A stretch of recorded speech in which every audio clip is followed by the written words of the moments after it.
Well, hello and thank you for taking the time to be with us today and talk about a wonderful program that's been done in collaboration with the National MS Society and Can Do MS, and that is the Live Fully, Live Well program. And we're really excited that you've taken some interest in not only being involved in our missions, but in directly impacting the lives of people who are living with MS by becoming a trainer or a coach for the Live Fully, Live Well program. My name is Eric Garman, and I'm a National Program Development Manager, and I'm joined with two colleagues here today, and I'll let them introduce themselves. Hi there. I'm Ann Gilbert, and I'm the Director of Programs for Can Do MS, and we're excited that you're taking this step to becoming a facilitator for this program. Hey everybody, my name is Jason Clausen. I'm a National Program Development Manager for the National MS Society with our core education programs. So this training is designed to prepare you to lead both the multi-week and the single-day Live Fully, Live Well program. You should have received an accompanying workbook from your local program implementation manager. So please feel free to use that workbook and to take this webinar at your own pace. There is about 2 to 2.5 hours of material throughout this webinar. So we encourage you to take your time, start and stop as you need to. Feel free to pause through the webinar at any given point to take notes in your workbook and to review your segments. Our next few slides will show you how this training is parceled out. And again, we encourage you to take a moment after each segment to take some notes and reflect on the material that's been presented. At the end of this training, you should have completed the workbook and along with your facilitator's guide, both of these tools will completely prepare you for leading this exciting program. So now we're going to just get right into it and dive into the purpose and the goals of this training and the program. Thanks. So our goal for you all is to really understand how we as the National MS Society, along with Can Do MS, have defined the 6 dimensions of wellness to best fit our needs and the needs of our program participants. And so those are as follows: diet, exercise, and healthy behaviors, relationships, work and home, emotional well-being, cognitive well-being, and spirituality. We're also going to try and get you to help better understand the role that small group dynamics will play in your approach and tactics to delivering this program. We're also going to dive into cultural competency. As with any medical population, it's important to know and understand our language and delivery methods. Emotional intelligence: how aware are you of your feelings and how to or not to use them and how to let them guide your behavior.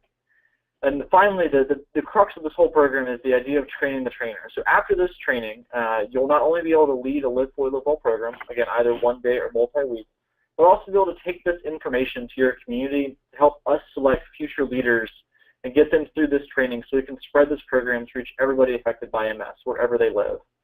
This training has taken the 6-week program guide and facilitator's guide, pulled that information, pulled the questions, along with other resources from both our organizations and others, to really see how we're trying to frame the discussions and get people to understand what they bring to the table in each dimension, help them find skills, and then change their point of view or help get them on the right track with a very specific goal. So this training is comprised of the following segments. So we're going to give you an overview of the National MS Society, Can Do MS, the Live Fully, Live Well program. We're going to touch on goal setting, habit change, to really help you see how it should all fit together. We're going to review your responsibilities as a Live Fully, Live Well coach, which will include how and why we conduct the assessments, as well as supplemental guide on effectively leading small groups.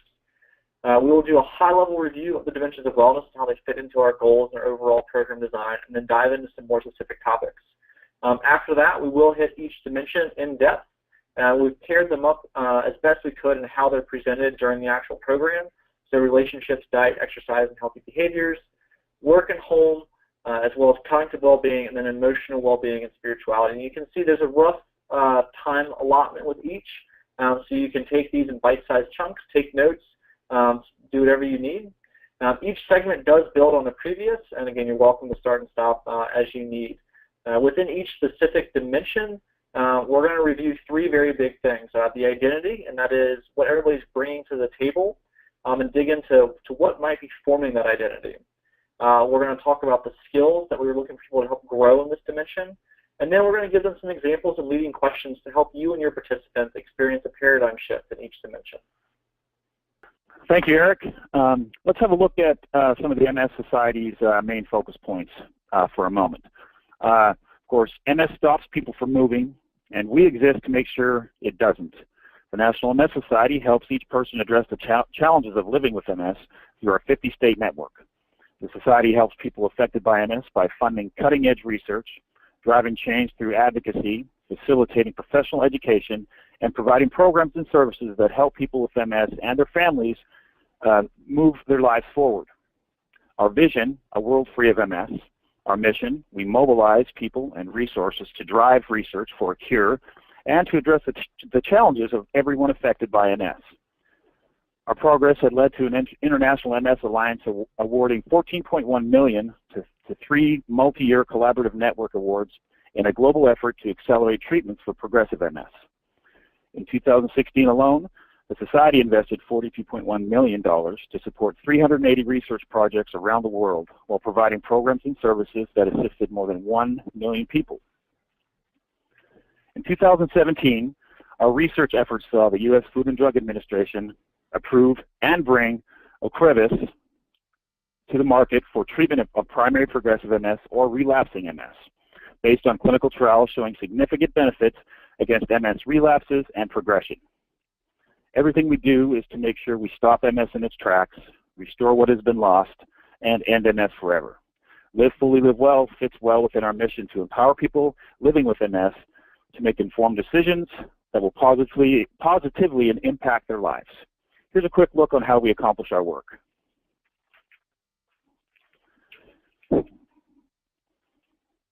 As you can see, we accomplish our work through many outlets. Let's start with our flagship program, our MS Navigators. Our team of navigators stretches across the country and works with the whole person to get them what they need now and what they need to be prepared in the future. Working in tandem with the MS Navigators is our case management team. Thanks in a large part of the Edward M. Dowd Personal Advocate Award for $3 million, we're able to completely overhaul our case management program, connecting more intentionally and intimately with those that have more extensive needs and require a social worker to conduct an in-home visit and help with goal setting and resource location and allocation. We are true believers in the power of connections, and at the core of that is our self-help group program. These peer-led groups focus on building local connections and sharing information. They are but a single part of our large connections program. More can be found at msconnections.org. Information. Keeping people informed at the click of a button is crucial to staying up to date.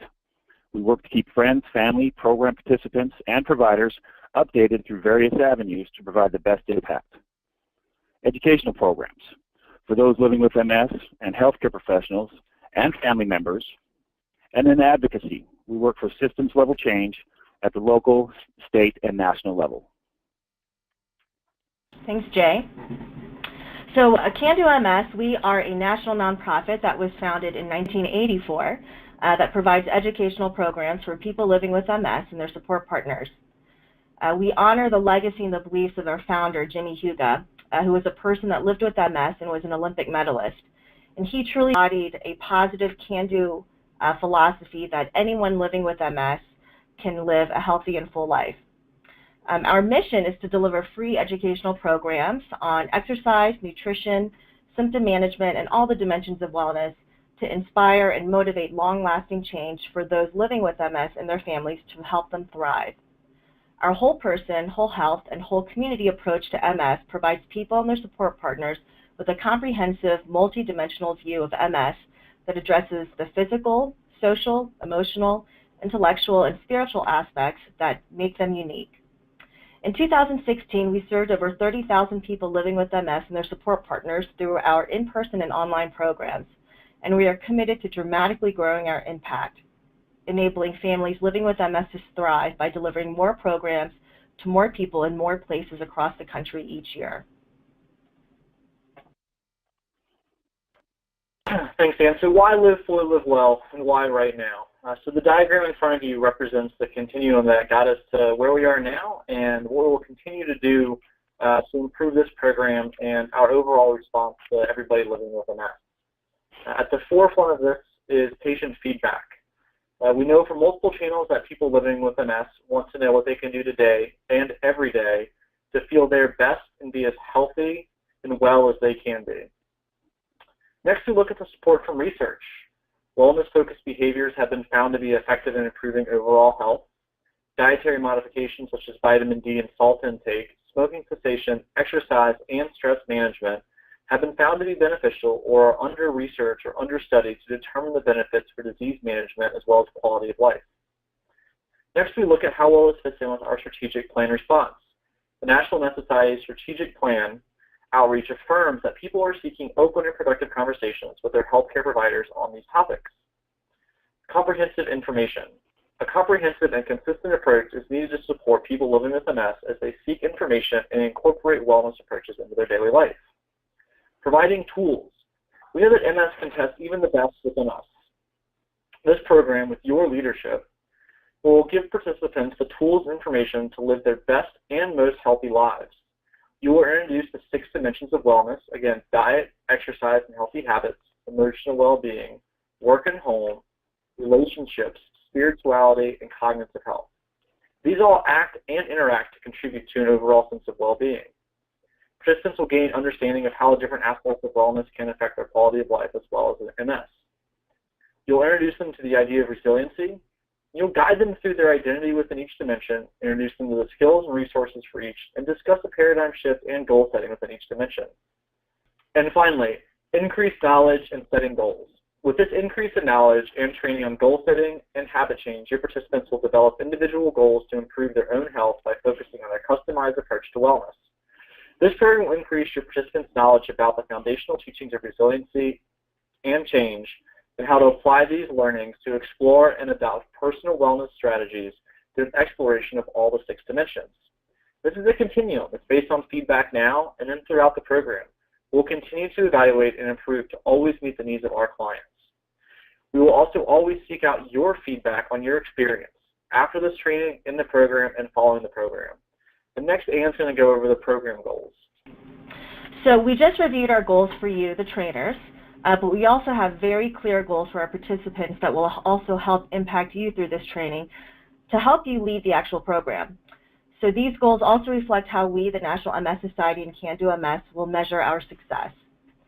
The goals for the participants of the Live Fully, Live Well program are to increase knowledge of the principles of resiliency and change. Participants will gain knowledge on what contributes to a sense of well-being across a wellness framework, and how lifestyle behaviors and choices impact both MS and quality of life. They'll also develop increased self-efficacy and hope to pursue personal wellness behaviors. And through this program, participants will develop specific goals, activities, and behaviors that promote personal well-being and optimize quality of life with MS to make meaningful change in an area of wellness that is important to each individual. They'll participate in an interactive learning experience through sharing and connecting with others in the groups and through the assignments for the multi-week program. Confidence will be increased as each participant will develop a personal approach to living with MS. And finally, they will identify and connect to additional community resources for support and connection. While we briefly reviewed the 6 dimensions at the very beginning of this module, let's take a closer look into the definitions of each dimension to help you better understand the core of this program. So as we read through the dimensions and their definitions, I encourage you to put these definitions into your own words and rank them. Which do you value or put the most work or effort into, and which do you perhaps not focus on as much? It'll be really important for you to recognize and own your bottom 2 dimensions, as your role will be leading your group through these dimensions with the same enthusiasm and knowledge as your top 2. So let's go through the 6 dimensions of wellness. First, we have work and home. This is engaging in meaningful and rewarding activities that promote and accomplishment, including opportunities to contribute one's unique skills, talents, and knowledge to others at home, at work, or in the community. Emotional well-being. Developing coping strategies to enhance problem solving, manage stress, foster a positive outlook, and develop resilience in the face of unpredictable changes while paying attention to mood changes, including depression and anxiety that may require treatment. Spirituality. This is developing a worldview that provides a sense of peace and harmony and enables one to cope and adapt throughout life with the ultimate goal of finding meaning and purpose in the face of one's personal challenges. Cognitive well-being. Engaging in mentally stimulating and challenging activities that lead to personal growth, enhanced creativity, and new learning, while developing the ability to think objectively and independently. Diet, exercise, and healthy behaviors. This dimension is about making positive lifestyle choices about regular physical activity geared to one's physical abilities, healthy eating, weight control, MS care and primary care, and preventative healthy behaviors, including smoking cessation, limited alcohol use, and attention to personal safety. And finally, relationships. This is developing positive, healthy relationships that nurture interconnectedness with family, friends, and community, and promotes active engagement in a social network of meaningful and rewarding friendships and intimate relationships. As you can see, this is all a connected loop, and we cannot fully be well if we're not continually working on each dimension. At any given moment, we'll be stronger in some areas more than others, but if we truly neglect an area for any length of time, it'll show up in our wellness behaviors. So keep this in the back of your mind as we start to dive into each behavior and habit change, goal setting, and resilience. In each dimension overview, we'll go over these three areas. The first will be identity, and this is to help our participants walk through what they define as that specific dimension. Next is skills, and this is how to improve, find resources, create change, or set goals in that dimension. And then lastly, paradigm shift and next steps. By the end of each session, it is our goal that your participants will see each dimension a little differently and understand how to approach each in their life. Thank you, Anne. Well, through this program, we're trying to get participants to think how they can bring wellness into their everyday lives by expanding their personal definition of wellness and to consider and perhaps changing their views or personal definition of wellness. One of the key skills in this process is resiliency. Resiliency is an ongoing process involving personal growth, development, confidence, and competence in the face of work, life changes, adversity, and change. Put simply, resiliency is the ability to effectively manage stress. Evidence suggests that a moderate amount of adversity throughout life enhances resilience and optimal well-being. This means that being resilient is something that people can learn and strengthen through deliberate lifestyle practices and habits. It's a continuum that builds upon itself that includes these key skills. First one, optimism. Number two, attitude. Emotional awareness, control of self, social support, sense of humor, self-belief, and last but not least, problem solving. Researchers have outlined 3 stages that people typically work through in developing greater resilience. Understanding. People in this stage invest their time and energy in learning as much as they can about their situation. This could be someone newly diagnosed, learning about the symptom of the disease, the leading theories on the causes, and start to seek out others living with the disease to expand their understanding of the range of ways MS affects people. People will spend a good deal of time here. We all need to understand that what has happened and what we need to do, what is being asked of us, and what is the situation calling for. Next one is managing. People here begin to learn new coping strategies and lifestyle behaviors. They will discover how to best take care of themselves physically and socially and financially. They will also start to try different methods for managing the stress and unpredictability that can occur with the disease, just like MS. As a result, people here may begin to feel more confident and empowered. By this point, people will have assimilated a lot of information and now have the opportunity to learn skills that contribute to greater resilience. The most significant of which is how they perceive and respond to a potentially traumatic event. Next one is growth. This stage is all about experiencing shifts in priorities. People will have developed understanding of what is important to them in life and what is not. They may begin to pursue their passions and take steps to strengthen their relationships. They may begin to feel a sense of gratitude for positive things in their lives. One of the skills listed within the time frame work of resiliency is self-belief, which is very similar to the idea of self-efficacy. Let's take a look a little deeper. Self-efficacy is one's belief in one's ability to succeed in a specific situation or accomplish a specific task. It is an attitude that is built on environmental, personal, and behavioral factors. It is measured by the degree to which individuals feel tempted to return to their problem behavior in high-risk situations. When people are able to learn new ways to look at the situation, they discover there is much they can control about their lives, and that a sense of self-efficacy is one of the primary contributors to resilience. Simply put, self-efficacy is having the confidence in yourself that you can do what you need to do and manage what comes your way. This model is one of patient-centered goal setting and attainment that works well within explaining self-efficacy. As you can see, we have the 3 different factors that work to support self-efficacy. Each is vital to the success. Being weak in one will diminish one's capacity at this concept. So let's review to see how you fit within this framework to support your participants. Environmental factors include rapport with Live Fully, Live Well coach, healthcare team, friends, and family. How do you go about quickly building rapport with only 6 weeks that will be crucial to your participants' success? Coaching and feedback. How do you give feedback? How will you support people in this program with positive feedback? Your group classes. We keep emphasizing the reason behind having this taught in small groups for the multi-week and in groups with breakouts for the 1 day.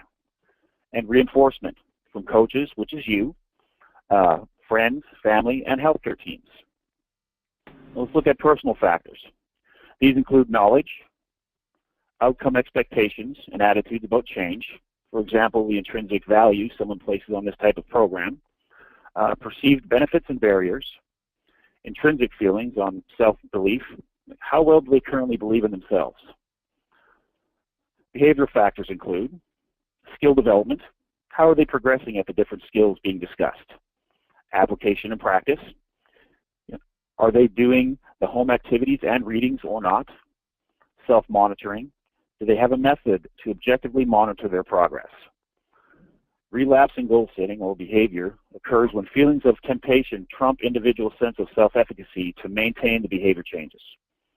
Can you see how important self-efficacy is to resilience and how important resilience is when talking about making change? Let's take a look at what all goes into behavior change next. All right, thanks very much, Jay. So by the end of the Live Fully, Live Well program, we want our participants to change their behavior, or at the very least, set a very clear and defined goal on at least one of the dimensions of wellness. With behavior change being the result of our life's experiences, formed habits, and reinforced attitudes and beliefs, this makes behavior change hard because we're all creatures of habit. A big factor in the success of behavior change is for people to join a community so they don't have to go it alone. This is why Live Fully, Live Well is being taught in small groups.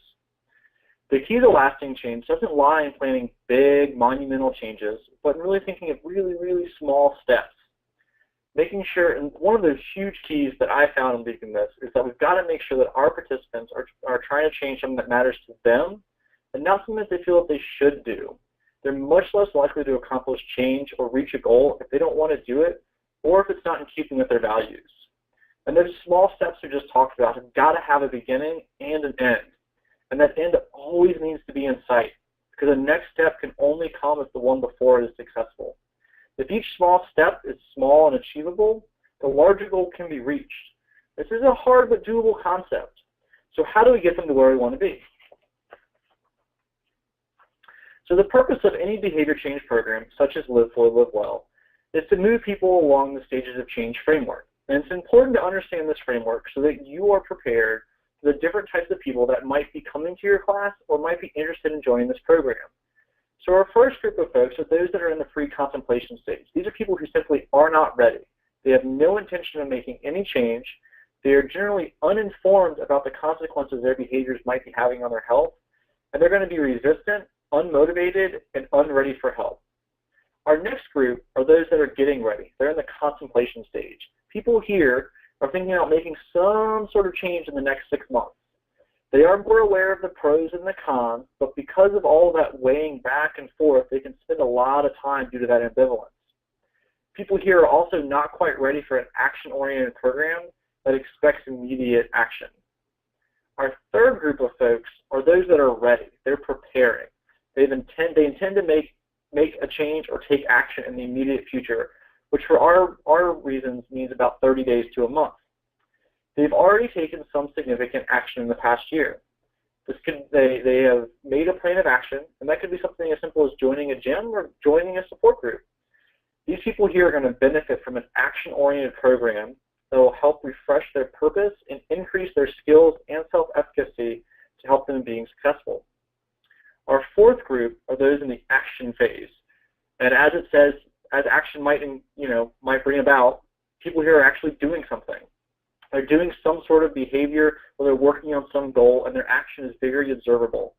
People here will still benefit from the skill development aspect of Live Fully, Live Well to ensure that they're set up for success in achieving their end goal. Our fifth group of folks are those that are in the maintenance phase. People here have made some specific and overt change, and they've kept with it.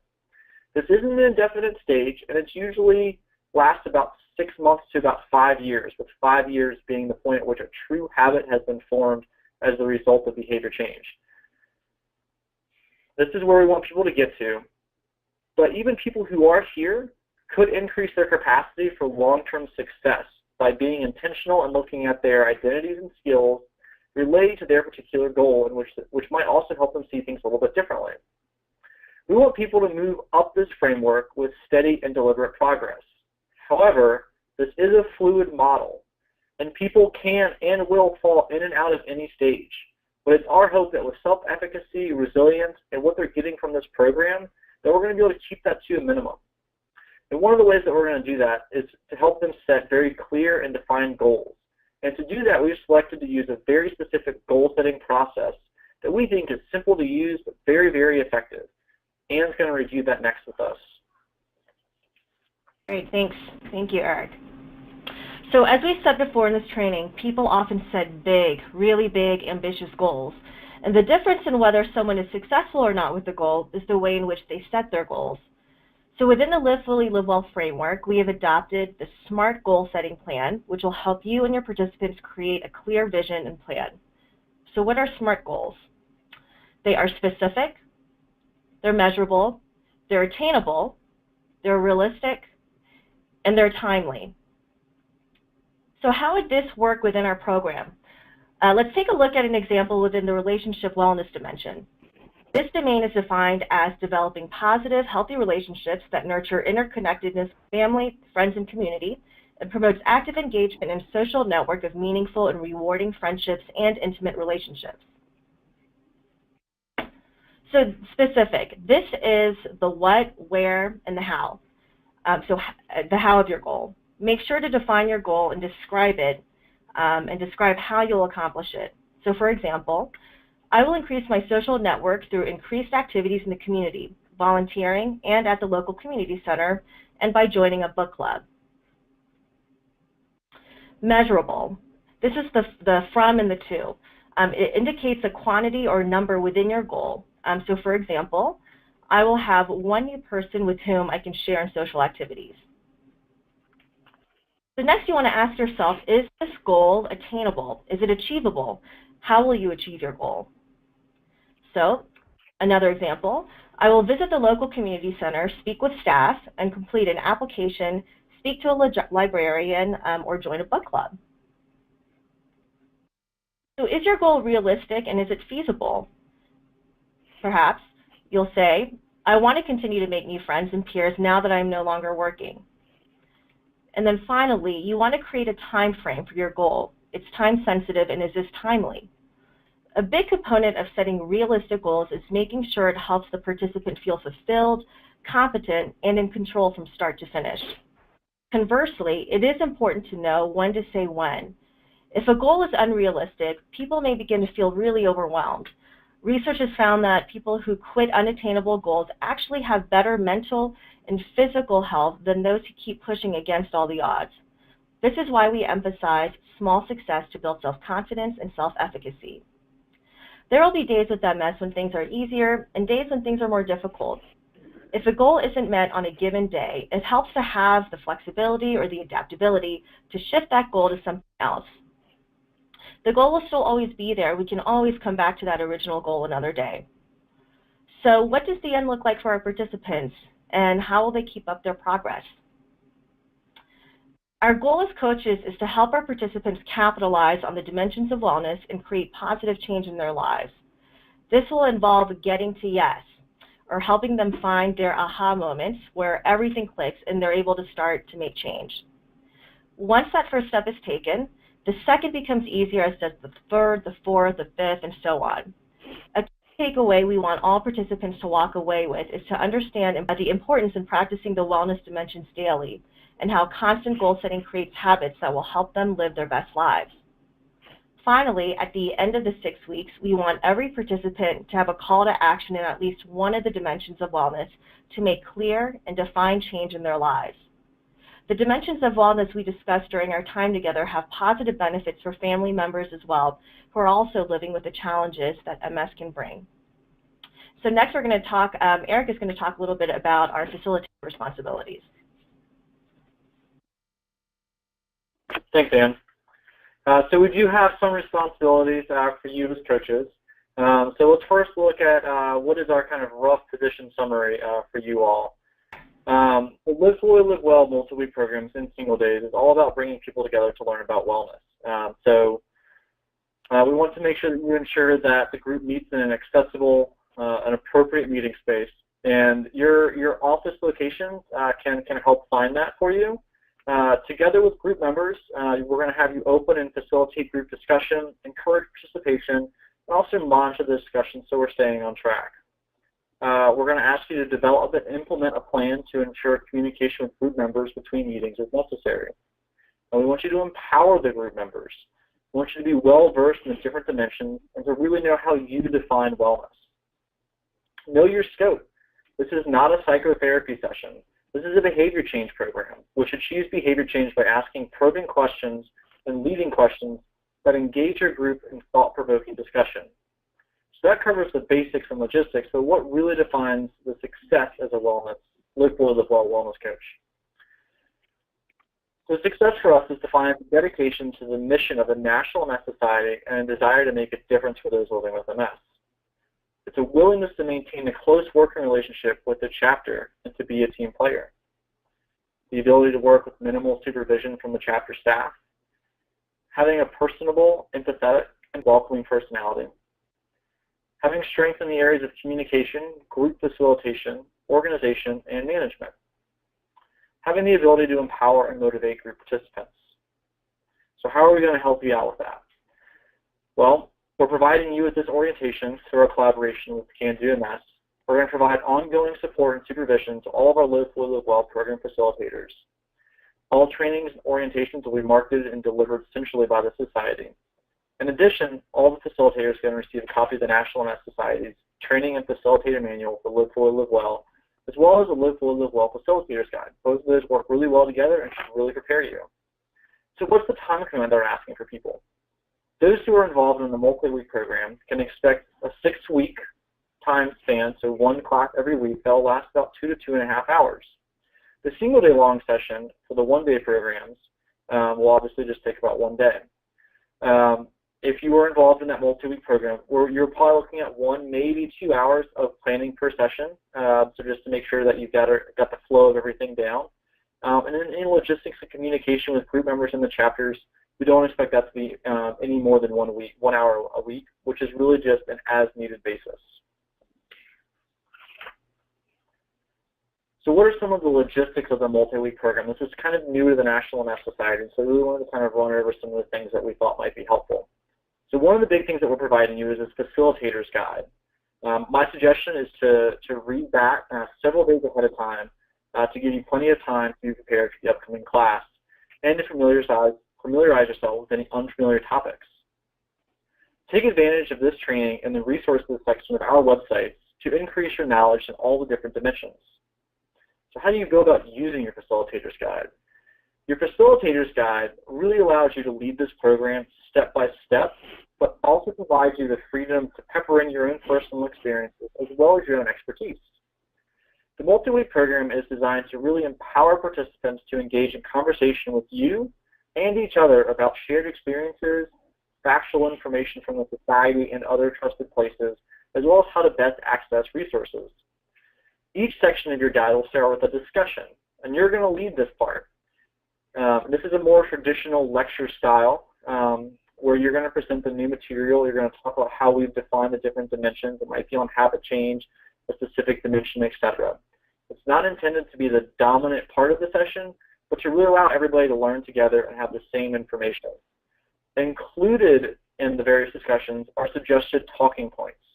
And you might find these to be helpful to answer common questions that we expect to receive, or as a way to emphasize key points that you might be weaker on than others. There are both suggested and actual group discussions. As the titles might lead you to believe, a suggested group discussion is if there's really extra time to allow it, or if you think the class really needs a deeper dive into that topic. If you're running behind, you're welcome to pass over these as you see fit, just so long as the group is receiving all the information they need. The group discussion, and this is when we're actively asking for participant feedback, and it can take a little bit of time, so really be prepared. Know your questions. Know how you want this to flow. You're going to ask specific questions about or around specific topics being discussed. This is really the crux of this entire program. This is where the magic's going to happen. In line with the group discussions are both core and additional questions. And as you might imagine, the core questions will help you keep the conversation on topic. It'll help you drill into topics that are being discussed and make people think more critically and help them move forward in their learning. This is where you should look first in planning your program. If the group gets quiet, this is kind of really where you can pull from some of those questions. And I would suggest highlighting your favorites, the ones that you are either most comfortable with asking or that you think will get the most thought-provoking answers. The additional questions are just that. They're extras if time allows, or you feel the group needs an expanded opportunity to continue the conversation. You might find there are a couple of questions in here that you'd like to use in the core questions, and that's fine. That's why I want you to read ahead, highlight, circle, do whatever you need that you're really prepared to pull from either one of these. Just make sure you're keeping the group on task and on schedule so we can cover all the information needed. So how should you go about setting up your room? This isn't school, so don't set it up like that. With a max of 12 people on these multi-week programs, you really want to emphasize that small, intimate group feeling. There are a couple of different ways about going about doing this. You can set it up in pods so that the small groups can sit together. You can do one large table so everybody can sit around and see each other. If you enjoy presenting and being at the front of the room, a big U-shaped table or a group of tables to make a U might work really well for you.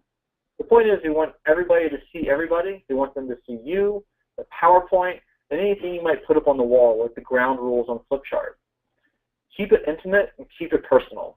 And always bear in mind keeping room for everybody to safely navigate, leaving plenty of room for any and all mobility devices to move freely throughout the program to accommodate any breaks. This program is also unique in that there's also at-home work. We're not calling it homework. It's at-home work in small groups. So at the very end of your first session, you're going to ask the group, the larger group, to break into small groups. We're thinking probably in pairs because not everybody has the capacity to do three-way calling on their phones. These groups or pairs are going to work together during the week between the sessions to stay on track with their goals and lean on and learn from each other.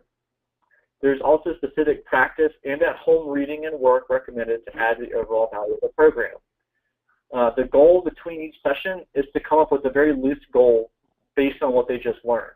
So if they come up with 5, 6 goals, that'll allow us to really pare down to that one specific one that we're trying to get them to at the very end of the session. The goal is to have them check in at least once between sessions. The at-home work will include readings from the Can-Do MS Guide to Lifestyle Empowerment, which looks like this. They'll all receive a copy, as well as from the National MS Society's North American Education Program Guide on Resiliency. Everybody in your program should receive that, so make sure you check with your chapter liaison so that everybody has that. We want to encourage people to really think about this not just as 6 2-hour sessions, but a 6-week immersion into themselves and the dimensions of wellness with you as their guide through this journey. Each week, we're going to invite all the group members to participate in an activity. This could be one that is more physical in nature or one that addresses more of our emotional health. It's really up to you and the pulse that you're getting from the group. Activities should be sensitive to and take into account different levels of ability. The goal of this activity is to get us all to push our comfort zone just a little and explore different physical activity and emotional health options. We're going to roll through all suggested activities in a moment, but I just want to let you know that all of these links are available in the guide that goes along with this training, as well as your facilitator guide. So one of the options could be to show the MS Trust video on each exercise and ask group members to follow along with the exercises. Another option would be to select an exercise from MS Trust library.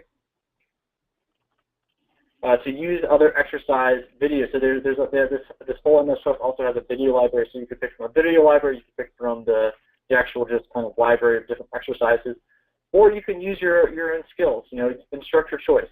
If you come from a fitness background, feel free to use that. If you're a Tai Chi instructor, do Tai Chi. If you're a yoga instructor, do yoga. If you're familiar with exercise bands, use exercise bands. Or you could use even a meditation and mindfulness practice. If you're in a wellness facility, one thing that could be beneficial is to try and organize a little tour, maybe at the beginning or the very end of your class, with someone that can show them what the equipment is like, how to get into it and out of it, so they really feel comfortable looking at all of that. And it could include also a demonstration. Up next, Jay is going to talk about what the program assessment will look like. Thank you, Eric. Let's talk about our program assessments and our surveys. Here's our overview. Participants of the program will be asked to participate in a short 10-minute survey for the program evaluation, which we consider very, very important because it's a tool that we can use to show our outcome and our impact with these programs that we have in our communities. The responses will help the society and Can Do MS provide improved services to the individuals living with MS. Participation is strictly voluntary, free of any cost, and in no way affects participation in the services of the National MS Society, and all responses are confidential. Participants will be asked to complete a pre- and a post-survey in the one-day program, or a pre- and post- and 3-month survey in the multi-week program regarding their experiences with the program. And once again, it does show us important information on the impact these programs have in our communities. The process is for all people living with MS involved in either the one-day or multi-week. Time will be allotted at the beginning of the very first session for people to fill out.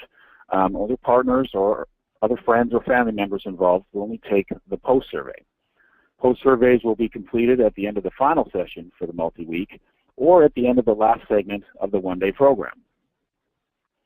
At program completion, please make sure that every participant knows they will be receiving a post-survey email link for the 3-month post-survey, and how important it is that we hear from them and that we do appreciate their time.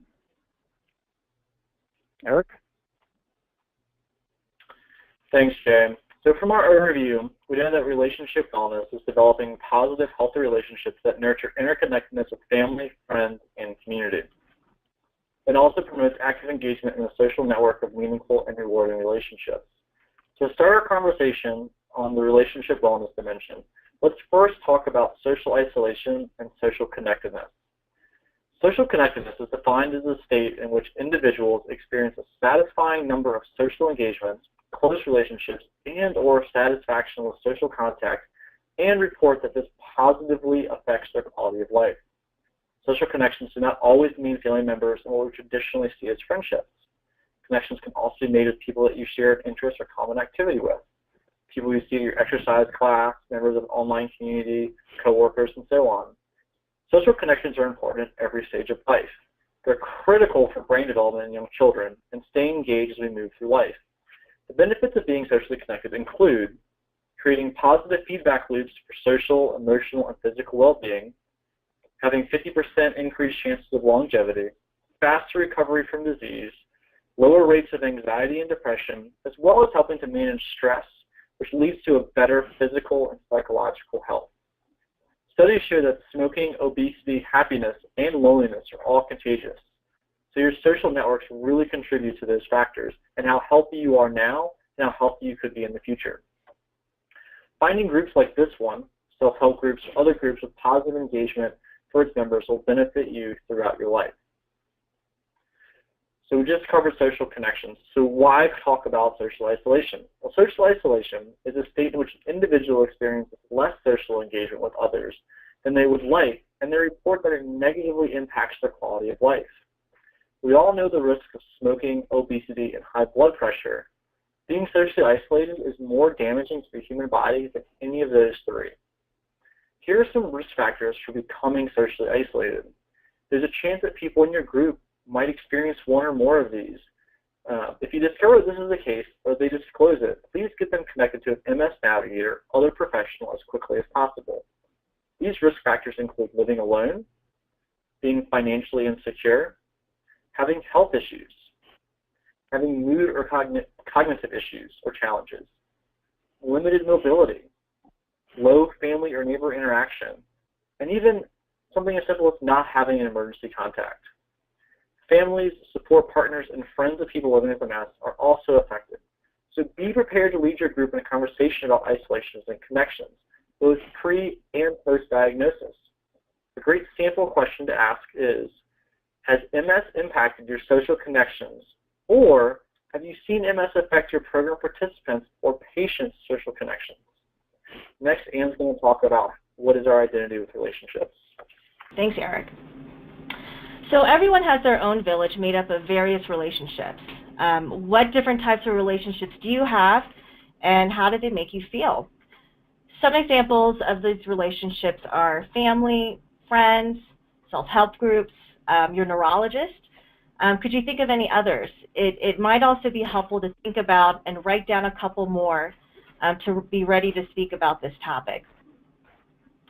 So our identity within this dimension is not only made up of relationships, but also your comfort and ability to communicate your feelings and actually developing relationships and not just knowing that they exist. Nurturing your relationships by contributing your time and energy to existing and new relationships, and ensuring that your social activities add benefit to your life instead of draining your energy levels. A diagnosis of MS can certainly frame or change someone's identity towards relationships. And a great question that you could ask your participants would be, do you feel that others treat or react differently to you now that you have MS? So what else would you personally say makes up your relationship identity? And Jay's going to talk next about skills. Thank you, Anne. So carrying on here, the skills to growing in the relationship wellness dimension revolve around an individual's value in living with and growing with others, peers, families, other humans. This means seeking and nurturing positive and healthy relationships. Once built, those relationships must also be nourished for success, or burnout can quickly occur. So what is a healthy relationship? Well, let's talk about this. Healthy relationships don't have us spending every waking moment with the other person, always having to agree, needing to have the same exact interests in everything, having to always put their needs before your own, never having negative feelings toward them ever. How do your relationship impact your feelings of wellness? Pause for them to actually think about it. Let's give them time to process that question. Strategies to building healthy relationships and their impact on wellness consist of the following: realistic expectations, accept others for their shortfalls, and they'll meet you where you are as well. Make sure you communicate. Remember active listening. It's not just for groups. It's important for developing real relationships. Make sure you be present. Flexibility isn't just for sports. Even relationships need to have space to grow and evolve. Make sure you take care of yourself. If you don't take care of you, you'll never be able to grow in any relationship. Stay true to you. Get involved in the community, and also accept diversity. Ask your participants, what strategies can you use to create a social network? How can you engage your support network to reinforce social wellness?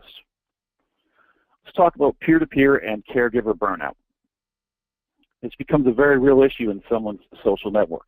In this case, a diagnosis of MS and the challenges that it might bring to the relationships. Having a healthy relationship can lengthen the time it might take for burnout, but any relationship is susceptible to burning out. Here are some great questions to get your group thinking about this topic. Do you recognize if your friends or family members are affected by your frustrations and barriers of communicating your MS with them? How are they affected? Do you recognize yourself pulling back from connecting with your friends or family members because of your MS, and why? Remember our conversation on resiliency? Well, resilient people tend to have their healthier relationships with others. You will see the theme of resiliency come up in most of our topics. It is a requisite skill to become well. Resilience is important for our family, friends, and care partners as well. The disease never impacts just one person.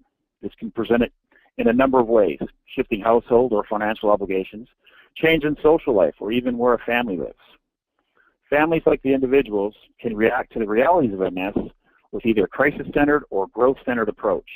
In many families where a parent has MS, children seem to thrive, particularly when parent demonstrates his or her ability to overcome obstacles. It sets an example for the children who then learn to develop their own strategies for having a happy, meaningful life while living with MS. Thanks, Jay. So between the open discussion, time for notes, and reflection for anyone that may have had changes in how they view or nurture their relationships, perhaps this is the case with you in this very short briefing. This shift could be in any of the following areas. What is a healthy relationship? What is the work that's needed by both parties to make a relationship healthy? Am I lacking any specific skills that would lead me to nurturing relationships or even resiliency? So for this specific topic of relationships, we're going to be asking you to engage your group in questions like this. Is the relationship dimension important to me? How can I improve this dimension if I feel I'm lacking in it? So between the group discussion, your facilitator's guide, the participant's guide, and the resources provided to both you and your participants, you should all be able to answer these questions and get to a new point when looking at the relationship wellness domain. Anne's going to kick us off next. All right, let's talk about diet, exercise, and healthy behaviors. So this dimension will cover general health, physical activity, and nutrition. So in the program, this dimension, in the multi-week program, this dimension is split across 2 weeks with general health in the same week as relationships. And then physical activity and nutrition is in its own week. And so for our training purposes, we're going to cover the entire dimension but break out each section. So let's review again what this dimension means. This is making positive lifestyle choices about regular physical activity geared to one's abilities, healthy eating, weight control, MS and primary care, and preventative healthy behaviors, including smoking cessation, limited alcohol use, and attention to personal safety. Tending to physical well-being is not just about addressing to your MS specifically. So just remember that living with MS, it does not protect you or contribute to other diseases that are outside of your MS. So anyone can live with a chronic disease and still be healthy otherwise. So what are the top 3 things you think about when I say diet, exercise, and healthy behaviors? So let's think about this for a moment. How does someone know that they are on track or off track with their wellness? How will they reward themselves when they are on track with their goals, and how long will they get themselves back on track when they need to? How do you think wellness differs from good health? And what do you think people living with MS can do to be healthy and well? So next, let's talk about building your team. Healthcare professionals can assist with success in this dimension. It is important for your participants and the people living with MS to listen to their bodies, taking into account fluctuations they may experience in their symptoms. So take a moment to ask the group how many of the following are in contact with these professionals. Perhaps a neurologist, a primary care physician, a dietitian, a rehab or fitness professional such as a physical therapist, personal trainer, a wellness coach, or recreational therapist, so on and so forth. And who makes up your support network when it comes to your physical wellness? How can you engage in the support network to help reinforce physical wellness? So let's talk about general health. General health is what we do or we don't do every day. And this includes diet and what we are or aren't we eating daily that adds up to or detracts from our well-being, which includes maintaining a healthy weight, and we'll go more in depth in this nutrition section coming up. Attending to MS and non-MS health care and requires regular medical checkups and appropriate health screening measures, as well as adequate management of any problems that may arise independent of your MS. Smoking cessation. Now, this is really important. Not only is it a risk factor for developing MS, but it also poses the risk of developing secondary progressive MS, and it can also increase the progression of disability. Smoking can lead to developing antibodies that may recue the efficacy of natalizumab and interferon beta treatments. Current evidence suggests that quitting smoking, even after an MS diagnosis, slow down the rate of future disease progression. Reducing or eliminating the intake of alcohol and other substances is also important in maintaining your health. Alcohol and other substances can interact with medications, and it can also reduce coordination and alertness and increase the risk of falls. Though it may help reduce certain MS symptoms of pain and spasticity, smoking marijuana is known to have some of the same negative health consequences as cigarette smoking. Also, cannabis in any form may impair balance, coordination, and cognition in people living with MS.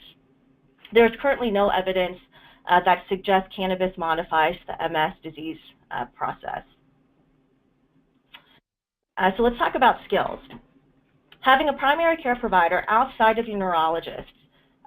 People living with MS should consider a partnership with all healthcare providers, and it is important that the foundation is built on trust.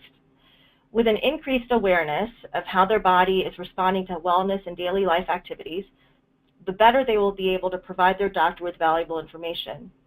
Coming prepared to appointments with questions, concerns, and observations, and recording their provider's responses so that they can refer back to them is a great practice for anyone. Remind your participants that they can contact the society to help get names of providers they need to see, and to bring that list to their primary care provider or to their neurologist to get some referrals. Remember, the person living with MS is the expert in their MS. Please consistently and constantly empower your participants with this language and with this mantra. Healthy maintenance is the patient's responsibility. Engage in the same maintenance and disease prevention behaviors that are recommended for everyone, including good sleep habits, adequate nutrition, proper exercise, and attention to your emotional and spiritual needs. Be an educated consumer and stay informed about MS management and strategies to improve overall health, including the management of co-occurring conditions such as high blood pressure or cholesterol, diabetes, respiratory problems, and etc. A great resource is the Wellness Discussion Guide for people with MS and their healthcare providers. It includes sections on setting goals, health maintenance strategies, diet, exercise, physical activity, sleep, mood, and complementary therapies with links to resources and research. We have included some components of the guide throughout this training, but we recommend you take a look at it prior to your first Live Fully, Live Well class. A skill that's not to be overlooked is resilience. Research shows that people with high levels of resilience have better long-term physical and psychological health, show lower risks of heart disease, and get infections less often, and they are less likely to experience depression and anxiety. And so now Eric is going to talk to us about physical activity.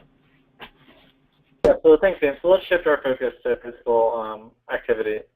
So what comes to mind when I ask you what is the difference between physical activity and physical exercise, and then putting the descriptive value of the role of each within wellness? You've got the option to write this down in your workbook, and I would suggest you do so. So what do you think the difference between physical activity and physical exercise is? Because we often get them confused. So let's dive into those topics. Current research and practice shows us that exercise can improve a sense of well-being, improve mobility, reduce fatigue, and be a benefit to overall fitness, weight reduction, and improve other wellness aspects such as lipid status, cardiovascular health, etc. Exercise-induced neuronal activity produces neurotrophic factors, which in turn modulate neuronal survival and plasticity. Helps promote neural health, improves neuronal survival, and resistance to brain injury, as well as stimulating neurogenesis. And it can contribute to the preservation of cognitive function and reducing the risk of mood disorders. Some people may have to modify previous activities or any brand new activities that they have started since their diagnosis. These modifications can alter a sense of wellness. Having to start a new activity from scratch due to required modification can also alter someone's sense of wellness. Does any of this ring true to you as facilitators? Have you ever had to modify a physical activity? So what are some of the skills and programming we're looking at? So we know that some common physical challenges for people living with MS include fatigue, gait, spasticity, balance, weakness, and heat sensitivity. We would encourage you to encourage them to work with a physical therapist or exercise physiologist or another fitness professional with experience in MS that can make personalized recommendations regarding the type, intensity, and frequency of activities. If you know of a fitness professional in your area that are working with MS, please have them check out our Intro to MS for Wellness Professionals. It's a really good starting point for them. Staying physically active with regular aerobic and strengthening exercise, household chores, or even recreational activities is vital for health and well-being. To make a difference, you need to make it a part of your everyday life. An exercise guideline has been published by the MS Society of Canada for adults with mild to moderate disability and serves as a good starting point for some. The guideline suggests starting an exercise program and gradually increasing the duration, the frequency, and the intensity until the following two criteria are met. 30 minutes of moderate intensity aerobic activity twice a week. Strength training exercises for major muscle groups 2 times a week. Some questions to pose to your group around this topic would include, how can you engage in physical activity in spite of fatigue? What do you see are obstacles as barriers? And if you as a facilitator have any personal experience with this, or are a provider working with people with such things, feel free to share. You might find that some conversations start easier than others, and while we don't want you to dominate each session, you might need to kick things off with your own experiences. What benefits do you see of exercising that can help manage MS symptoms? Have you found a social network or groups of physical activity classes? What are your barriers and challenges to physical activity?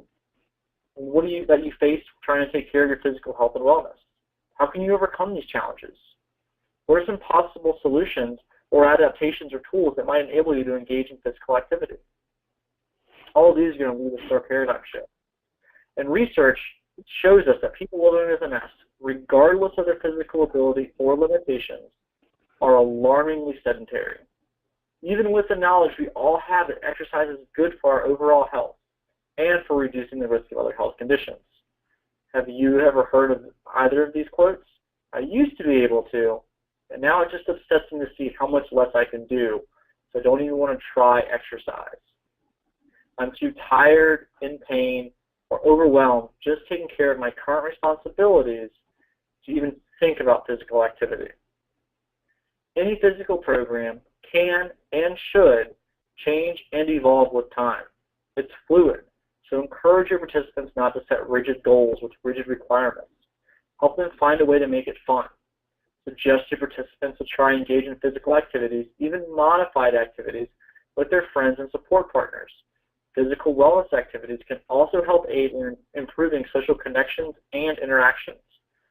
We also encourage everybody, including you, to monitor and track physical activities and exercising. Here are some great ways. A simple pen and paper works, tracking on a calendar, using your phone or an app.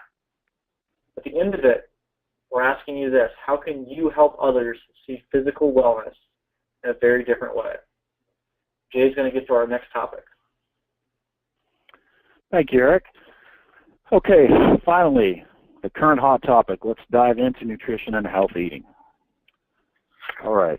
Our diets are formed from years of learned behavior, experiences, likes and dislikes. People use diets to try to control things like calories, fat content, or salt. It can lead to restriction or deprivation-based diets, or one that requires complicated formulas. Conversely, some people reward themselves with food. Food also carries many cultural aspects, making change in this dimension hard. We know that food feeds our bodies, and for people with MS, diet is important for supporting the following: fatigue, energy management, bowel and bladder regularity. Diet may also have an effect on MS disease process, including direct effects on the immune system, indirect effects through modulation of the gut flora, and effects on components of the central nervous system. The Society has a great resource on diet and MS that is in the Wellness Discussion Guide, page 6, if you need for more information. Vitamin D, sodium, polyunsaturated fats, or PUFAs, probiotics are all currently hot topics and at different stages of research, be it observational, causal, randomized, controlled clinical trials. All check the nationalmssociety.org website for the latest research. The Wellness Discussion Guide has links throughout to help you stay updated. Let's move on to skills. There's no one-size-fits-all diet for people living with MS. Finding what works for the individual is key, though. Here are some strategies for participants to use to help with diet and nutrition. Monitor daily eating habits and nutrition. Working with a dietitian to formulate a diet that works for them. Working with occupational therapists to help them be more active, independent, and comfortable in any room in the house. Simplify shopping and meal preparation. The current recommendations for people living with MS are as follows. Limit your sugar and processed foods. Increase your fruits and vegetables. Choosing lean source of protein, such as chicken or turkey, soy products, fish or beans. Choosing healthy fats. Consuming adequate fiber and fluids. For an in-depth overview of the various MS diets, take a look at page 9 of our Wellness Discussion Guide. Both you and your participants should find the information valuable in their decision to try or not to try one of them. We have 2 great handouts for you to share with your groups that I think your participants will find very, very helpful in honing their skills. The Savvy Snacker provides easy keys to success, grab-and-go ideas, high-fiber snacks, and more. Power Pantry provides tips on keeping ready-to-go food to keep you on track with your diet and nutritional goals. It's broken down by dry goods in the pantry, perishables in the fridge, and frozen foods to keep on hand. Now, going back to the paradigm shift, changing diet and eating habits can have its challenges and rewards. Have you ever heard someone say this? Eating healthy means not eating the foods I like, and it's not fair to have MS and not eat my favorite foods. As we said at the beginning, people often reward themselves with food. If that is the case in your group, you will need to help participants think of some different or healthier eating rewards. You'll be exploring healthy eating habits that are sustainable. You'll discover with your group that what might get in the way of healthy eating, what adjustments they might be ready to implement, and how to make eating healthy more enjoyable for them. What are you doing or not doing to live your best life? Anne? Excellent. Thanks, Jay. So now let's dive into a new dimension of wellness, work and home. And let's recall what this dimension is.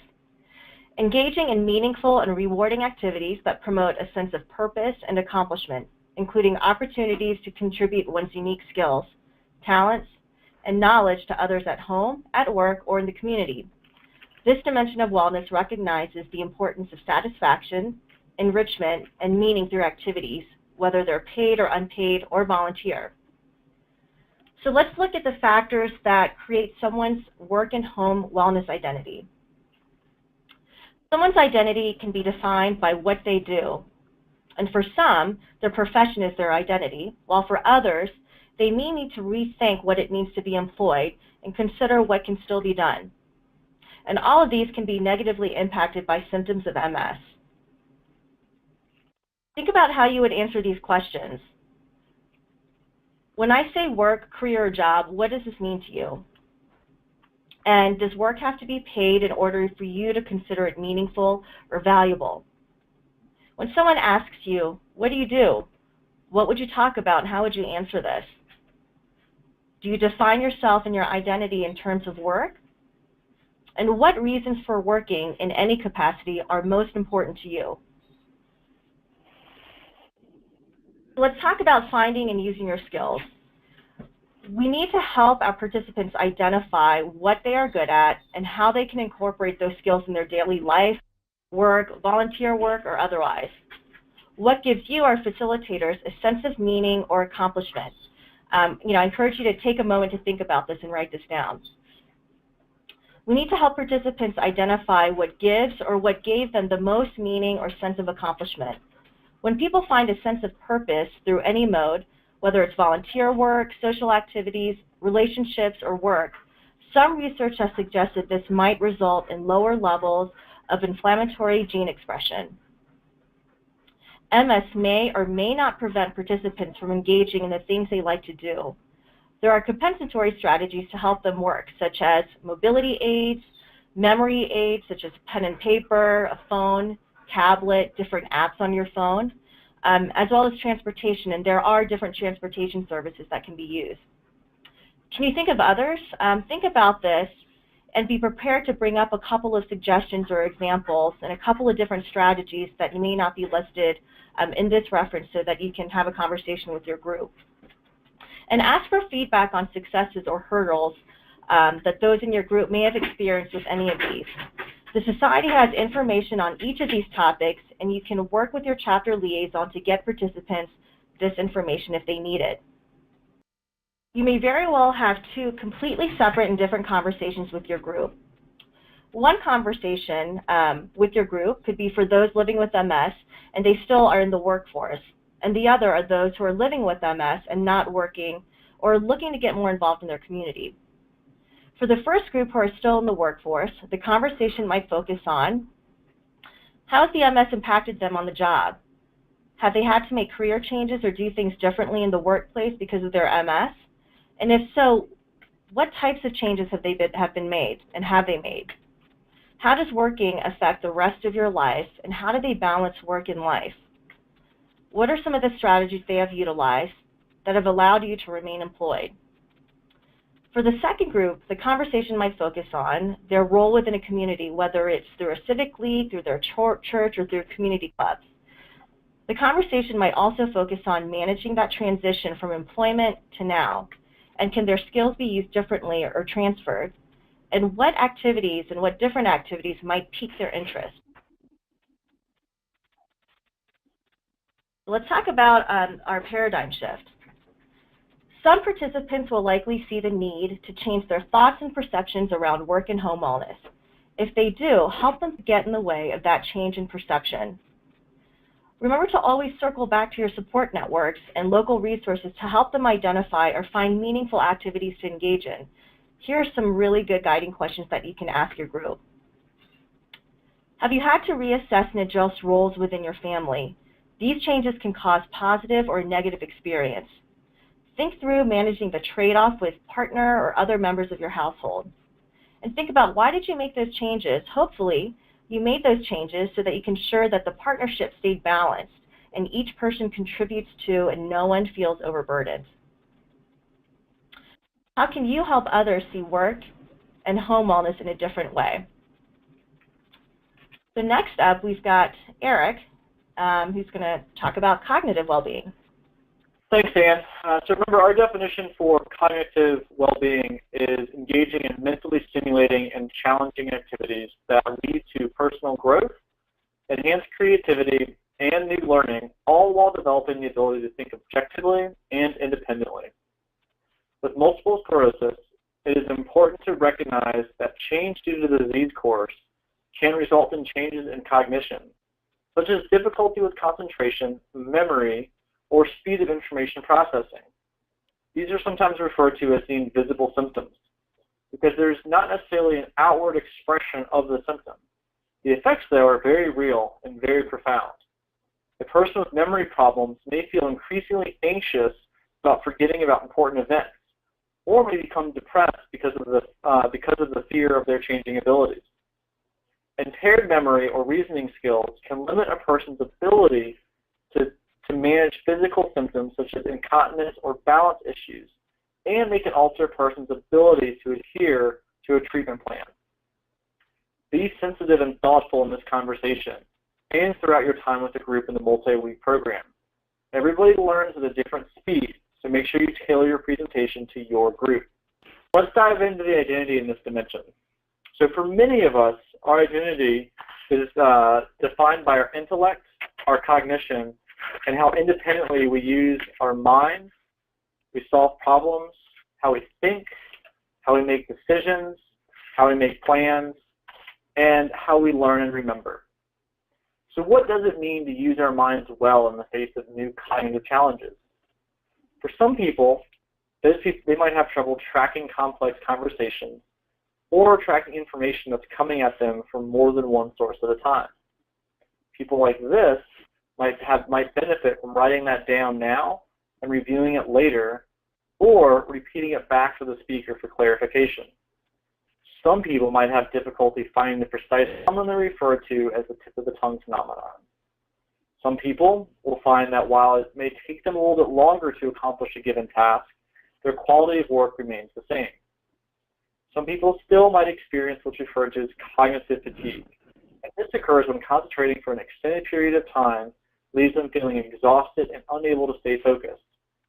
So take a moment and write down what it means to you to be cognitively well, and what is the basis for that identity and how you define yourself as being cognitively well. Jay's going to talk about the skills next. Thank you, Eric. All right, so let's talk about the skills. First on our list, become a lifelong learner. Engage in activities that feed your mind or use your brain. Mentor or tutor someone on a topic you're interested in. Picking up an old hobby or even finding a new one. Engage your support network to help you find and pursue intellectually stimulating activities. Games, puzzles, and other activities keep the mind active and stimulated. A common activity is to take an inventory of personal learning activities someone would like to continue and add new ones to explore, which would stimulate their minds. These could be things like reading, journaling, listening to auditory books, learning to use electronic aids better, mentoring others, enjoying hobbies, attending educational programs, etc. Some in your group might find that working with cognitive rehabilitation specialists to identify practical strategies and modifications for us and our care partners is needed. Here's a little overview of what that might look like and who they're likely to work with. Firstly, a neuropsychologist. This is a psychologist with a doctoral degree who specializes in assessing both mood and cognitive problems. It's a great resource to start. Some might work with a speech-language pathologist or an occupational therapist. Tests done can examine information processing speed, several types of memory, verbal and visual, word-finding ability, spatial skills, and executive reasoning. They might have people draw items from memory, name as many items as they can in a certain category in a set amount of time, or match shapes to numbers. Tests can span several days and last a total of up to 6 to 8 hours. Following the results, working with a cognitive rehabilitation specialist can help a person learn to use their cognitive strengths to compensate for areas of weakness. Self-generation to help with memory. People learn to periodically quiz themselves about something that they want to remember, is based on the premise that recall is far better when people supply correct response themselves than having someone else provide it for them. Spaced learning. When a person reviews the information multiple times, but with a delay between each learning episode, for example, reading a newspaper, Article 3 times, but 15 minutes between each reading. These are compensation strategies and testing employed by rehabilitation specialists or for someone with a diagnosed cognitive issue. However, the fact is that every single person uses the compensation strategy to some degree. The only difference is that a person living with MS might have to use more than one technique and continue to work on it. Now, in your discussion and questions with your group around skills, make sure it's open and no one feels ashamed to share compensation strategies.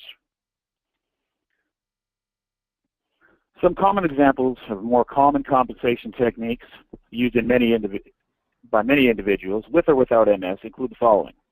Firstly, we have substituting organization for memory. With a good organizer, electronic or old school, and consistent use, it can help keep and be useful in retrieval of information, reminders, and appointments. If you're social, keeping an event calendar of activities with friends and families, it is also helpful. Assign a landing spot for frequently used items, keys, scissors, etc. Plan your cognitive tasks when you feel you're at your best. Here's a great leading question for your participants. Does MS prevent you from engaging intellectually? What compensatory strategies have you used to manage this impact? For example, to plan, learn, or remember better. Now let's go back to the paradigm shift. Some participants may have or already have had to modify hobbies as a result of their MS. Be sure to walk through that experience with them. What can get in the way of changing your thoughts and perceptions around the intellectual wellness? Now we're going to go into our emotional well-being wellness dimension. And so as we reviewed earlier, the definition of emotional well-being is developing coping strategies to enhance problem solving, manage stress, foster a positive outlook, and develop resilience in the face of unpredictable changes while paying attention to mood changes, including depression and anxiety that may require treatment. It also requires you to be attentive to your thoughts, feelings, and behaviors, both positive and negative. If you tend to your emotional well-being, generally speaking, you're aware of and have come to accept your feelings versus denying them, and regardless of disappointments, challenges, or setbacks, have generally an optimistic view on life. So let's talk about identity. Our lives are constantly full of change, both MS and non-MS related, and it can be challenging and stressful, negative or positive, sudden or gradual. It's constantly fluid, and it can be permanent or temporary, predictable or unexpected. So what influences emotional wellness identity? Coping and remaining flexible with change are important tools for living well with MS. Take on challenges, risks, and recognize conflict as being potentially hard. Manage life in a personally rewarding way and take responsibility for your actions. And arrive at choices as a result of an in-depth review of feelings, thoughts, philosophies, and behaviors. You'll be asking the following questions to your participants, and this topic could get quiet really quickly since it's very personal and sensitive to some. So put some thought into them and think about how you might answer some of these questions to be able to share your feedback and possibly your personal experiences, and that might help get your group to start talking. So how do you tend to think about and respond to troubling changes in your life? How do you identify with emotional wellness or know that you're emotionally well? What have been the most challenging changes in your life, and what helped you as a perceiver? Now, do you consider yourself a glass half full or glass half empty kind of person? And where do you draw your strength from? So I'm going to turn it over to Jay, and he's going to talk about skills. Thank you, Ann. Okay, we've already discussed change, strength, and flexibility, so let's add some more tools into our toolbox. Modifying unreasonable expectations or negative self-messages. Look for some positive meaning in the changes and challenges. Allowing participants to allow themselves to grieve over changes and losses that MS has brought into your life. It is important to know when to feel strong emotions and when to curtail them, and know when it's not at the right moment. Even being aware and acknowledging it, and then recognizing that it doesn't have to define them or how they will feel the next moment.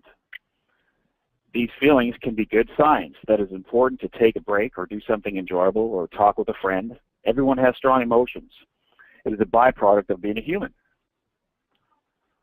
Engaging support networks to reinforce emotional wellness. Remember, it's important to note with the group that a support group or network is not a stand-in for mental health professionals. You can have both. Engaging mental health professionals to help you cope through your mood changes. Let's look at some coping strategies. Solution-focused coping has been found to be helpful to some. It tackles the problem or stressful situations that is causing the stress. It then aims to remove or reduce the cause by problem solving, using time management, obtaining instrumental social support. This form of coping is the best when the situation is within the control of the individual. They feel that they can control the source of their stress. Having resiliency and an optimistic and positive expectation of the future are most successful at this. Second is adaptive coping strategies. Serve the purpose of adjustment to adversity, in this case possibly due to MS. It involved solving problems, gathering information, attempting to readjust lifestyle, and actively participate in cooperating with the therapeutic treatment programs. Here are some other strategies. Exercise has some evidence to support having some effect in reducing depressive symptoms, and being physically active may help people feel less depressed over time. Using mindfulness and relaxation approaches to minimize intrusive thoughts and emotions. This can include the use of breathing techniques, imagery, progressive muscle relaxation, and mindfulness meditation. Paying attention to major mood changes, including depression and anxiety, is crucial. Depression is one of the most common symptoms of MS, but it's also one of the most treatable. The MS Society can help people get connected and refer to mental health professionals in their area. What coping strategies have you used? Let's move on to resilience. Again, resilience is determined not by how many adverse events a person faces, but how an individual is perceived and then responds to such events. Those who see stressful events as a challenge or a problem to be solved tend to be more resilient. Those who see it as a threat may respond to retreating or avoiding the problem and may demonstrate less resilience. Resilience is a choice, which undoubtedly many people may not immediately accept. Think back to our resilience diagram and many of the parts that feed into it. Each must be honed and practiced to become competent. It is commonly described as the ability to bounce back from difficult circumstances and find happiness and life satisfaction despite challenges with relationships, finances, health, or any other myriads of stressors that we face in life. It is thriving in the face of stress. Almost anyone can develop the skill to become more resilient, and those that have it naturally can continue to improve it. Developing and maintaining resilience is an active, ongoing process and will fluctuate based on the balance between coping skills and stressors an individual experience at any given point in time. When people start developing resiliency, they develop the ability to change their perspective and how they perceive and respond to challenging events. This shift creates more than just positive thinking. It enables people to creatively identify new and effective solutions to problems. Once this is attained, they can continue to learn and enhance their resiliency through modifiable factors by changing their thoughts, beliefs, and actions as they pertain to the current circumstances. A great way to think about resiliency is a bank account in which you need to deposit resources in order to make withdrawals later. It is important to nurture positive emotions, hope, optimism, and humor. Don't just nurture them, savor them and engage in activities that add to them. Hobbies, funny movies, or friends. Laughter has been researched as a way of helping people cope with difficult situations. Now we'll go back to the paradigm shift. The art of changing one's perceptions about adversity relies on developing insight, recognizing one's own beliefs, the cause of their adversity, and to understanding how it might affect their emotional well-being. Avoiding catastrophic thinking, tunnel vision, or personalizing. How to shift this perspective towards better emotional well-being with the ABCs and D. First, adversity. Events in our own lives that we can't change. Second is belief, our interpretation of the evening, including why we think it's happened or whether we think it is temporary or permanent. Next is consequence, how we think, act, and feel as a result of the event. And finally, disputation, when we acknowledge our belief as a belief and not a fact, and then we can challenge it by looking for other possible explanations. We are then able to develop a counterfact, a new way of framing the event so we feel fortunate rather than helpless. Here's an example. A new MS symptom appears. So A, a new symptom appears. B, person thinks this might be an exacerbation. I'll watch the symptom for a couple of days, and if it doesn't subside, I'll call my doctor. C, a person feels concerned, but is confident that physician will help manage my new symptom and or exacerbation. And finally, D, the person thinks, I sure feel good that I paid attention to my body and noticed a symptom before it got any worse. So here's some questions for you. How do you manage changing your ideas about emotional wellness? How can you keep others see emotional wellness in a different way? Do you have a lot of resilience? How is your personal self managing in the face of adversity? How aware of your feelings are you? Okay, so let's move on to our final dimension of wellness, spirituality. Remember, spirituality is defined as developing a worldview that provides a sense of peace and harmony and enables us to cope and adapt throughout life with the ultimate goal of finding meaning and purpose in the face of one's personal challenges. Here are some good thoughts in helping you or your group frame your identity for spirituality. The National Wellness Institute says spiritual wellness follows the following tenets. It is better to ponder the meaning of life for ourselves and to be tolerant of the beliefs of others than to close out our minds and become intolerant. It is better to live each day in a way that is consistent with our values and beliefs than to do otherwise and feel untrue to ourselves. A person's spirituality is very unique and very personal, and it's always evolving over time. It is important for every person and everyone to explore what they believe is their own sense of meaning and purpose. Having compassion, the capacity for love and forgiveness, altruism, joy, and fulfillment help you enjoy your spiritual health. Your religious faith, values, beliefs, principles, and morals also define your spirituality. If you are a person engaged in the process of spiritual wellness, you are willing and able to transcend yourself in order to question the meaning and purpose in your life and the lives of others. In addition, you seek to find harmony between that which lies within the social and physical forces that come from the outside. The experience of being diagnosed with MS and living with MS will likely impact someone's function, relationships, and etc., which in turn impacts your spirituality. Spirituality focuses on what gives them meaning and purpose in life. People who do not consider themselves religious may view themselves as spiritual as well. Religion can be an aspect of spirituality for some, but it's not for all people. So here's some questions you can ask yourself. What parts of spirituality do you feel most connected with or least connected with? Make sure you're comfortable talking through these pieces that you're least comfortable with the same enthusiasm as the pieces that you're most comfortable with. Living with MS can influence what someone thought was their purpose in life. The research with MS patients showed that spirituality promotes well-being. Spirituality promotes adaptive ways for coping with difficult situations, including living with MS. So let's take note of what you can control. Spiritual practices involve taking inventory of your values, finding ways to match your thoughts and behaviors to be consistent with those values, and taking inventory of what would bring more quality and meaning to your life, and generating strategies for realizing those goals. There's also resources. You can find therapy and or counseling. Working with a professional trained and working with individuals with disabilities can help you move forward and help you move towards acceptance and proactive goal setting. Talk about social connectedness again. Exploring relationships with others with similar interests can help further define your values and goals. And mindfulness and meditation. There are ancient Buddhist techniques that are grounded in the belief that living a value-based life enhances well-being.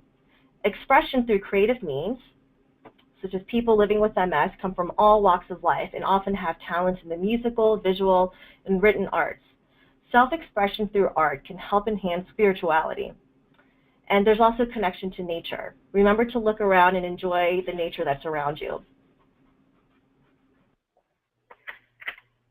So how does gratitude fit into all of this?